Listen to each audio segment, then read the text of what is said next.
Order order. क्या भारत की judiciary independent यानी आजाद है?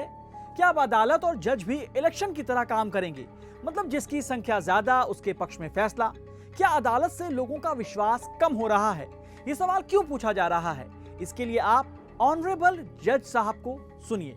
मुझे ये कहने में कोई संकोच नहीं है कि यह हिंदुस्तान है।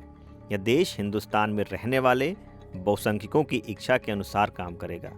कानून तो भैया बहुसंख्यक से ही चलता है। ये है इलाहाबाद हाई कोर्ट के जज जस्टिस शेखर कुमार यादव, रिटायर्ड नहीं, सिटिंग जज। ये बयान जज साहब ने 8 दिसंबर 2024 को राइट विंग ग्रुप विश्व हिंदू परिषद यानी वीएचपी के एक कार्यक्रम में दिया था। लेकिन बात सिर्फ इतनी नहीं है। दरअसल भारत में पिछले कुछ वक्त से बार बार जुडिशियरी सवालों के घेरे में है। इसलिए इस वीडियो में हम आपको बताएंगे कि 2014 से लेकर अब तक कितने जज राजनीति में शामिल हुए और किस पार्टी में गए। क्या जज विचारधारा के हिसाब से फैसले दे रहे हैं? भारत के जुडिशियल सिस्टम में कहां कमी है? फिर आप भी पूछिएगा, जनाब ऐसे कैसे? वीडियो आगे देखने से पहले आपसे एक अपील, जज हो या सरकार, हम जनता के सवाल पूछने से पीछे नहीं हटते और ये सवाल हम पूछते रहें, इसके लिए हमें आपके साथ की जरूरत है।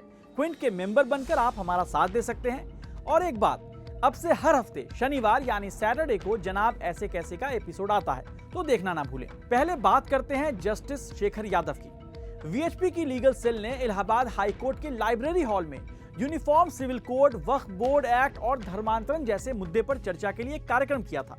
जस्टिस शेखर यादव को इस कार्यक्रम में यूनिफॉर्म सिविल कोड टॉपिक पर बोलने के लिए बुलाया गया था। इस कार्यक्रम में एक और जज साहब शामिल हुए थे, जस्टिस दिनेश पाठक। इस दौरान शायद जस्टिस शेखर भूल गए कि वो अभी भी इलाहाबाद हाई कोर्ट के जज हैं।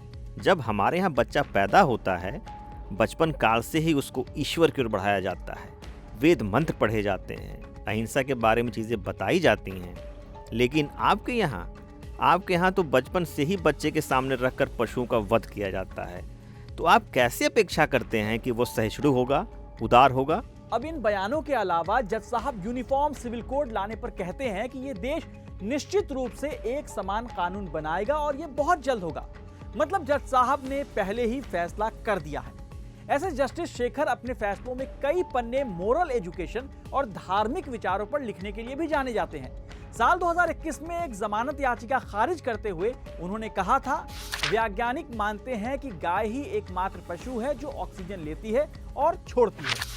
हालांकि वीएचपी के कार्यक्रम में जाने और जज साहब के बयानों की वजह से अब सुप्रीम कोर्ट ने संज्ञान ले लिया है। सुप्रीम कोर्ट ने जस्टिस शेखर के बयान को लेकर हाई कोर्ट से डिटेल ब्यौरा मांगा है। भारत के जुडिशियल सिस्टम और जजों की विचारधारा पर सवाल क्यों उठ रहे हैं, इसके पीछे कहानी जानिए। पिछले कुछ वक्त से पूर्व जजों का राइट विंग संगठनों के कार्यक्रम में जाने की खबरें आ रही हैं। 8 सितंबर 2024 को दिल्ली में विश्व हिंदू परिषद के लीगल सेल के कार्यक्रम में सुप्रीम कोर्ट के 2 फॉर्मर जज जस्टिस हेमंत गुप्ता और आदर्श कुमार गोयल समेत अलग अलग कोर्ट के 30 रिटायर्ड जज और वकील शामिल हुए। इस प्रोग्राम में काशी और मथुरा के मंदिरों पर कानूनी विवाद, वक्फ बिल और धर्मांतरण समेत कई मुद्दों पर चर्चा हुई। कोई कह सकता है रिटायर हो चुके हैं, उनकी अपनी लाइफ है, जो मर्जी करे, ठीक है, लेकिन उनके दिए फैसले तो पब्लिक स्पेस में है और देश के लोगों से जुड़े हैं। वीएचपी के कार्यक्रम में शामिल होने वाले जस्टिस हेमंत गुप्ता के बतौर जज आखिरी फैसले कई सवाल को जन्म देते हैं। जस्टिस हेमंत गुप्ता ने अपने आखिरी फैसले में स्कूलों में हिजाब पहनने पर बैन लगाने वाले कर्नाटक हाईकोर्ट के फैसले को सही ठहराया था। अब आते हैं जजों की विचारधारा और पॉलिटिक्स में जाने की कहानी पर। साल 2014 के बाद से लेकर अब तक करीब 6 बड़े जजों ने रिटायरमेंट के कुछ महीने या कुछ दिनों बाद राजनीतिक दल यानी पॉलिटिकल पार्टी ज्वाइन किया। इनमें से 5 बीजेपी में गए और 1 कांग्रेस में। कोर्ट रूम की रील से फेमस हुए जस्टिस रोहित आर्या 27 अप्रैल 2024 को रिटायर होते हैं और ठीक 2 महीने 17 दिन बाद बीजेपी में शामिल हो जाते हैं। जस्टिस रोहित मध्य प्रदेश हाईकोर्ट के जज थे। जस्टिस रोहित ने साल 2021 में stand up comedian Munawar Faruqui और नलिन यादव को जमानत देने से इनकार कर दिया था। बाद में सुप्रीम कोर्ट ने हाई कोर्ट के आदेश को रद्द करते हुए फारूकी को जमानत दी थी। चट जज पट नेता बनने वाली रेस में एक और जज हैं, जस्टिस अभिजीत गंगोपाध्याय। 5 मार्च 2024 को रिटायर हुए और 7 मार्च यानी 2 दिन में बीजेपी में शामिल हो गए। यह देश में पहला मामला था जब हाई कोर्ट या सुप्रीम कोर्ट के किसी सिटिंग जज ने चुनाव लड़ने के लिए वक्त से पहले ही रिटायरमेंट ले लिया हो। जज से बीजेपी नेता बने केरल के जस्टिस वी चिदम्बरेश ने तो रिटायरमेंट के बाद बताया था कि वो अपने छात्र जीवन में जब आरएसएस के छात्र संगठन एबीवीपी में थे तब से बीजेपी के फेलो ट्रैवलर हैं।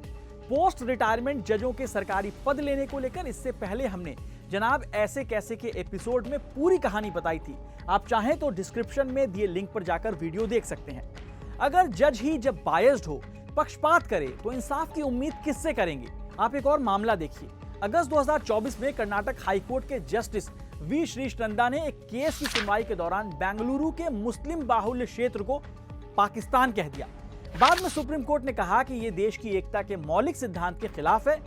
फिर जस्टिस वी श्रीष्णंदा ने माफी मांगी। लोअर कोर्ट यानी ट्रायल कोर्ट का हाल किसी से छिपा नहीं है। Chief justice of India DY Chandrachud ने भी कहा था कि ट्रायल कोर्ट के जज जमानत देने में हिचकिचाते हैं। जिन्हें लोअर कोर्ट से बेल मिलनी चाहिए उन्हें सुप्रीम कोर्ट आना पड़ता है। भले ही सेमिनार में DY Chandrachud bail is rule and jail is an exception जैसी बातें कहते थे, लेकिन कई एक्टिविस्ट बिना आरोप साबित हुए सालों जेल में पड़े रहे और उन्हें बेल नहीं मिली।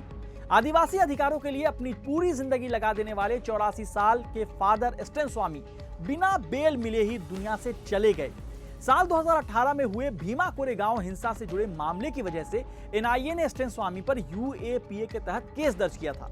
उमर खालिद, खालिद सैफी, गुलफिशा जैसे कई एक्टिविस्ट जेल में हैं, जिन्हें सरकार के खिलाफ बोलने के तौर पर जाना जाता है। ये सब बिना दोष साबित हुए सालों से जेल में हैं। कहा जाता है कि प्रोसेस इज द पनिशमेंट, और अगर ये प्रोसेस ही नहीं बदल रहा तो लोगों का यकीन कैसे न्याय तंत्र यानी जुडिशियरी में बना रहेगा? जस्टिस सिर्फ होना नहीं, दिखना भी चाहिए, नहीं तो देश पूछेगा जनाब ऐसे कैसे।